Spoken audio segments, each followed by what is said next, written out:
को लागू हुए अब 6 वर्ष हो गए हैं। 6 वर्षों के समय में जीएसटी का हमारा सिस्टम पूरी तरह से अपनी पकड़ बना चुका है।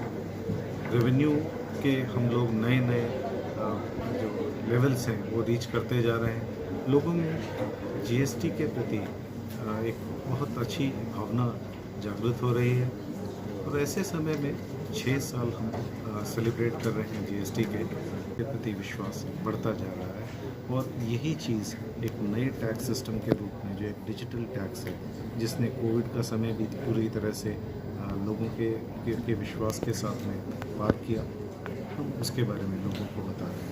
सर प्री जीएसटी से पहले जब बहुत सारे टैक्सेस थे, उसी में जब इंटर स्टेट मूवमेंट होता था, एक स्टेट से दूसरे स्टेट में जो गुड्स जाता था उसके ऊपर सीएसटी लगता था 2%। अभी ऐसा कोई सेपरेट टैक्स नहीं है। वो सारे टैक्स जो है वैट, सीएसटी, ऐसे 30 टैक्स मिला के सबका एक टैक्स हो गया, वो जीएसटी है। अभी सीएसटी जैसी कोई चीज़ एग्जिस्ट नहीं करती है, अभी केवल जीएसटी है। सर लोगों में हम मैसेज देना चाहते हैं कि ये टैक्स इस नेशन बिल्डिंग के लिए है और सब as a citizen tax compliance करें और चाहे मैन्युफैक्चरर हैं, सप्लायर हैं, जो डीलर हैं, हर आदमी अपने टैक्स की जो लायबिलिटी है वो टाइम पे और पूरी ईमानदारी से पे करें।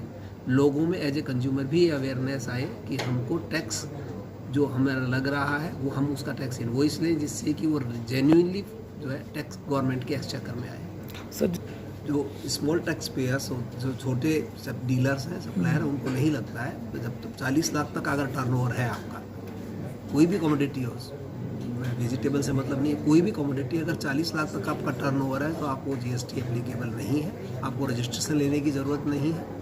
सर्विस है, अगर सर्विस प्रोवाइडर है तो उसके लिए लिमिट आपकी 20 लाख है। सर आइटम पर जीएसटी एप्लीकेबल है और फिर आप अगर आपका टर्नओवर भी 40 लाख से ज़्यादा है फिर भी आप टैक्स नहीं भर रहे हैं तो आपको आपकी लायबिलिटी बनती है, रेस्पॉन्सिबिलिटी बनती है कि आप रजिस्ट्रेशन लें।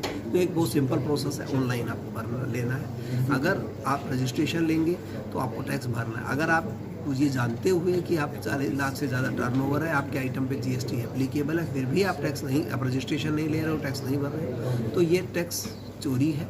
इसके लिए गवर्नमेंट में जो है आपके जो डिफरेंट टाइप के सोर्स पे डाटा होते हैं, आपके डाटा इनकम टैक्स रिटर्न के थ्रू वो जगह से डाटा कंपाइल करके हम लोग कंप्यूटर एनालिसिस करके ऐसे लोगों को ट्रैक करते हैं और फिर उन लोगों के लिए एक्शन लिया जाता है। उनसे हम पिछले 5 साल तक के टैक्स पीरियड की डिमांड उनसे रिकवरी कर सकते हैं। GST outreach programs almost every once in a month, where taxpayers can come to the CGST offices, the taxpayer TPS offices, and talk to the superintendents or assistant commissioners if they have any issue with regarding to the GST compliance. We also like to reach out to the public in the form of social media, Twitter and Facebook, and all these social media apps are way by which we can disseminate information regarding GST. And there are other ways in which we give pamphlets or brochures to the individuals, taxpayers, by which they can find out what GST is, and we put it in a simplified manner and in a more simplistic, user-friendly way in the manual so that they can understand what GST is. And this is a way which we disseminate information and spread awareness regarding GST.